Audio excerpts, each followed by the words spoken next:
en Caxigalines de Nayara vamos falar del refranero asturiano. E que mellor que entamalo dende aquí, ya que estamos en época de floración del manzano. Por eso la muller y la manzana tienen que ser asturiana. ¿A cuántos non conoceréis por aí que ten como un llaviego? Este en concreto tiene más de 100 años. Marzo ventoso y abril lluvioso, faen de mayo florío y hermoso. Y acordaivos, siémbrase todo en menguante menos lo picante. El perejil siémbrase en mayo para tener perejil todo el año.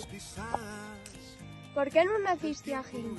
Porque no me semaste el día de San Martín.